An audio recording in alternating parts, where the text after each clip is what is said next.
चंद्रपूरमधील एका भंगार विक्रेत्याच्या कर्मचाऱ्याकडून केलेल्या 17 लाख रुपयांच्या लूटमारीच्या प्रकरणाचा पोलिसांनी पर्दाफाश केला आहे. दरोड्याचा आरोपी दुसरा तिसरा कोणी नसून त्या व्यावसायिकाचा कर्मचारीच आहे. या प्रकरणात पोलिसांनी 2 आरोपींना अटक केली असून लुटलेली रक्कम देखील जप्त केली. चंद्रपूरमधील भंगार विक्रेता हबीब मेमननं एका कर्मचाऱ्याला घरी पोहोचवण्याकरता 17 लाख रुपये दिले होते, पण कर्मचारी रफिक शेखनं पैसे लुटल्याचं भासवलं. रफिक शेखनं हबीब मेमनला सांगितलं की आपल्याला काही अज्ञात गुन्हेगारांनी लुटलंय.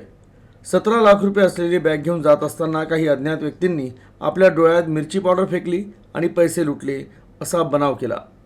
त्यानंतर हबीब मेमननं शहर पोलीस ठाण्यात दरोड्याची तक्रार दाखल केली. तक्रारीनंतर पोलिसांनी तातडीनं तपास सुरू केला आणि CCTV फुटेज तपासले. तपासादरम्यान पोलिसांना रफिक शेखवरच संशय आला. जेव्हा पोलिसांनी त्याची चौकशी केली तेव्हा तो स्पष्ट उत्तरं देऊ शकला नाही. नंतर पोलिसांनी काटेकोरपणे चौकशी केली तेव्हा रफिकनं संपूर्ण सत्य कथन केलं.